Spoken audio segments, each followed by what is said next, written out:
Next episode بہت ہی زیادہ interesting ہونے والی ہے، جس میں ایمان ایک دفعہ پھر بلال کے خلاف سوچنے لگی ہے، لیکن اسے ہمیشہ کی طرح ایک دفعہ پھر اپنی سوچ پہ شرمندگی کا سامنا کرنا پڑے گا۔ ایمان کو برباد کرنے کے لیے آہد نے اگرچہ اپنے تایا ابو کے ساتھ مل کے پلان بنایا تھا، لیکن آہد کو یہ اندازہ نہیں تھا کہ تایا ابو ویئر ہاؤس پہ بم بلاسٹ کروانے والے ہیں۔ ٹھیک ہے، آہد بھی ایمان کو برباد دیکھنا چاہتا تھا، لیکن اسے مارنا نہیں چاہتا تھا، صرف اور صرف اسے جیل کی سلاخوں کے پیچھے اور شرمندہ دیکھنا چاہتا تھا۔ اس کا مقصد تو ایمان سے صرف بدلہ لینا تھا۔ جس طرح ایمان نے آہد کو اریسٹ کر کے لاک اپ میں بند کیا تھا، آہد چاہتا تھا کہ کچھ دن ایمان بھی لاک اپ میں رہے تو اسے اندازہ ہو کہ اس کی وجہ سے مجھے کس قدر ذہنی اذیت برداشت کرنا پڑی ہے۔ آہد تو حیران رہ جاتا ہے کہ تایا ابو نے ایمان کی جان لینے کی کوشش کی۔ اب آہد اور تیمور دونوں کو ہی شاید ناصر صاحب کی ذہنیت کا نہیں پتا تھا، لیکن بلال کو اپنے تایا ابو کی ذہنیت کا بہت اچھے سے پتا تھا۔ اسے اندازہ تھا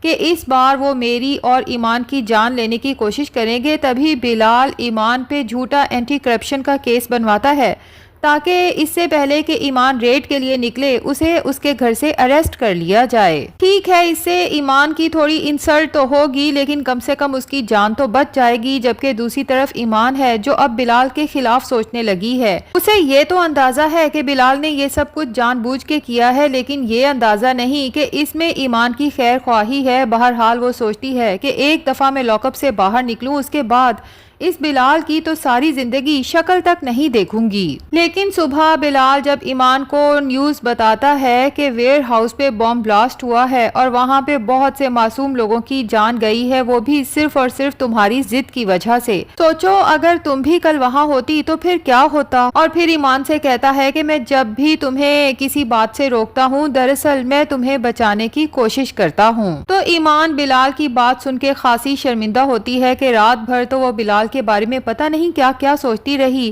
کہ بلال سے تو ابھی میری شادی بھی نہیں ہوئی اور اس کے باوجود وہ میرے اوپر شوہروں کی طرح روب جماتا ہے۔ میرا اپنا ایک عہدہ اور پہچان ہے، آخر میں اس بلال کی ہر بات کیوں مانوں؟ دوسری طرف تیمور بھی ایمان کو بچانا چاہتا تھا، تبھی تو ریڈ ڈالنے سے روک رہا تھا، لیکن ایمان نے سوچا کہ اگر تیمور روک رہا ہے تو یقیناً اپنے کزن آہد کو بچانا چاہتا ہے۔ تبھی ضد میں آ کے ایمان راتوں رات آہد کے ویئر ہاؤس پہ ریڈ ڈالنے کا منصوبہ بنا لیتی ہے اور ساتھ ہی تیمور کو دھمکی بھی دیتی ہے کہ تمہارا کیا خیال ہے، تم اس طرح کی جھوٹی ہمدردی دکھاؤ گے اور میں ڈر جاؤں گی، رک جاؤں گی، تمہارے کزن کو تو ایسے کیس میں پھنساؤں گی کہ تم اپنی ساری دولت لٹا کے بھی اسے بچا نہیں پاؤ گے۔ تیمور جب دیکھتا ہے کہ ایمان اس بم بلاسٹ کی زد میں نہیں آئی بلکہ بچ گئی ہے تو وہ فیصلہ کرتا ہے کہ اب تو میں ایمان کے پاس ضرور جاؤں گا، اسے یقین دلاؤں گا کہ میں تم سے سچی محبت کرتا ہوں، تبھی تو تمہیں ویئر ہاؤس پہ جانے سے روک رہا تھا۔ کسی بھی طرح سے اب تو ایمان کو حاصل کر کے ہی رہوں گا۔ اور اب تو وہ کھل کے زارا سے بھی کہہ دیتا ہے کہ میں ہمیشہ سے ایمان سے محبت کرتا تھا، کرتا ہوں اور کرتا رہوں گا اور ایمان کو حاصل کر کے ہی چھوڑوں گا۔ یہاں سے سیدھا تیمور پہنچ جاتا ہے بلال کے آفس، اسے ڈرانے دھمکانے کے وہ جتنا ہو سکتا ہے ایمان سے دور رہے۔ اسے کہتا ہے کہ آج کے بعد اگر میں نے تمہاری آواز ایمان کے فون پہ سنی تو یہ پرسنل ہو جائے گا، جس پہ بلال تیمور سے کہتا ہے کہ میں ایمان کا ہونے والا شوہر ہوں، تمہیں صرف میری آواز ہی نہیں بلکہ ایمان کے ساتھ اب میں ہر جگہ نظر آؤں گا۔ تو تیمور ہنستے ہوئے بلال سے کہتا ہے کہ ایمان کے ساتھ شادی کے خواب دیکھنا چھوڑ دو، کیونکہ میں ایسا کبھی ہونے ہی نہیں دوں گا۔ دوسری طرف زارا آہد سے کہتی ہے کہ مجھے اندازہ نہیں تھا ایمان سے بدلہ لینے کے لیے تم اس حد تک گر جاؤ گے، تم نے ویئر ہاؤس پہ بم بلاسٹ کروایا، یعنی تم ایمان کو جان سے مارنا چاہتے تھے۔ آہد بھی یہ سن کے حیران ہو جاتا ہے کیونکہ اس نے تو ایسا کوئی پلان بنایا ہی نہیں تھا، وہ تو صرف ایمان کو شرمندہ دیکھنا چاہتا تھا۔ آہد کو تو تایا ابو پہ شدید غصہ آتا ہے، ایک تو یہ کہ وہ ایمان کو جان سے مارنا چاہتے تھے اور دوسرا یہ کہ آہد کے ویئر ہاؤس پہ بم بلاسٹ کروا کے انہوں نے آہد کا کتنا بڑا نقصان کیا اور کتنے ہی لوگوں کی جان گئی۔ اب تو آہد کو اندازہ ہو جاتا ہے کہ تایا ابو نے ایک تیر سے دو شکار کیے ہیں، اگر ان کا مقصد صرف ایمان کو نقصان پہنچانا ہوتا تو وہ کسی اور الیگل ایکٹیویٹی میں بھی ایمان کو پھنسا سکتے تھے۔ آخر میرے ویئر ہاؤس پہ ہی بم بلاسٹ کر کے میرا اتنا نقصان کرنے کی کیا ضرورت تھی؟ آحد سوچ لیتا ہے کہ آج کے بعد تایا ابو پہ نہ تو کبھی ٹرسٹ کرنا ہے اور نہ ہی کبھی ان سے ملنا ہے، لیکن اسے یہ فکر لاحق ہو جاتی ہے کہ اگر ایمان کی جان چلی جاتی تو مجھے کس قدر افسوس ہوتا۔ وہ تو زارا کو خوشخبری سنانے آیا تھا کہ بالآخر ایمان جیل کی سلاخوں کے پیچھے ہے اور اسے اریسٹ کرنے والا کوئی اور نہیں بلکہ وہی ڈپٹی کمشنر بلال ہے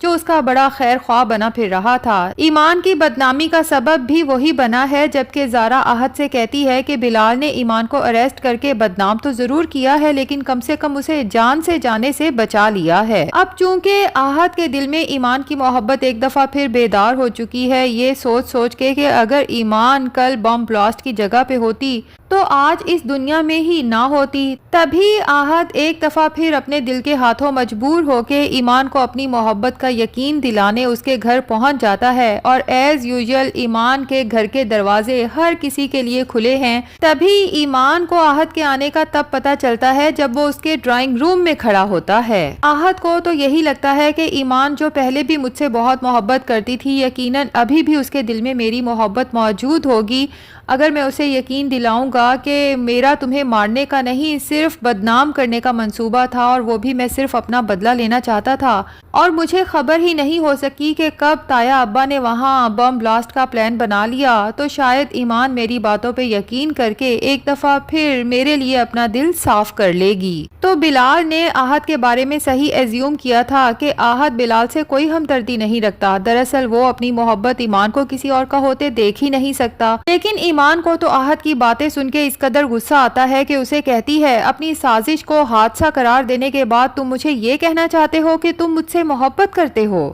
یہ مت بھولو کہ کل تمہاری اس سازش کی وجہ سے میں جان سے جانے والی تھی۔ یہ تو بلال ہے جس نے ہمیشہ کی طرح ایک دفعہ پھر مجھے کسی بڑی مشکل میں پھنسنے سے بلکہ مرنے سے بچا لیا، اور آحد کو دھمکی دیتی ہے کہ خود کو مجھ سے جتنا دور رکھ سکتے ہو رکھو ورنہ بہت پچھتانا پڑے گا۔ لیکن ایمان کی جب کرن سے بات ہوتی ہے اور کرن ایمان سے کہتی ہے کہ کیا تم واقعی آحد کی محبت بھول چکی ہو اور بلال سے محبت کرنے لگی ہو، جس پہ ایمان کہتی ہے کہ میں بلال سے محبت تو نہیں کرتی لیکن جس طرح سے وہ مجھے پروٹیکٹ کرتا ہے، میری عزت کرتا ہے، تو جب بھی کسی انسان کو عزت کا نشہ پڑ جائے تو محبت کہیں بہت پیچھے رہ جاتی ہے۔ ایمان کی اس بات سے تو یہی لگتا ہے کہ آج بھی ایمان کے دل میں آحد کی محبت زندہ ہے۔ بلال سے شادی کا فیصلہ ایمان نے صرف اور صرف اپنے دماغ سے کیا ہے، ورنہ دل سے فیصلہ کرے تو شاید آج بھی وہ آحد کے ساتھ زندگی گزارنا چاہے۔ بہرحال اب ایمان اور بلال کی شادی کی تیاریاں زور و شور سے ہو رہی ہیں۔ ایمان کے اماں ابا تو اس شادی کو لے کے بہت خوش ہیں، لیکن ایمان کے ابا جس نے کبھی ایمان پہ کسی قسم کی سختی نہیں کی اسے سمجھاتے ہیں کہ جب بھی بلال تمہیں کسی بات سے روکے تو پلیز رک جایا کرو، کیونکہ ایک وہی انسان ہے جو تمہارا سچا خیر خواہ ہے اور کبھی بھی تمہارا کوئی نقصان کرنا نہیں چاہتا۔ اور ادھر بلال ہے جو ایمان کو سچ میں محبت کرنے لگا ہے، لیکن ایمان نے کبھی بلال سے اظہار محبت نہیں کیا۔ تو ناظرین کیا خیال ہے، کیا بلال کو اس بات کا اندازہ ہے کہ ایمان آج بھی آحد سے محبت کرتی ہے، اور کیا وہ اس چیز کا انتظار کرے گا کہ کب ایمان کو بلال سے محبت ہو اور وہ اس کا اظہار کرے، یا پھر بلال کو پتہ ہی نہیں کہ ایمان کے دل میں آج بھی آحد کی محبت زندہ ہے؟ کمنٹ سیکشن میں اپنی رائے کا اظہار ضرور کریں۔ ویڈیو پسند آئی ہے تو لائک اور چینل کو سبسکرائب بھی ضرور کر دیں۔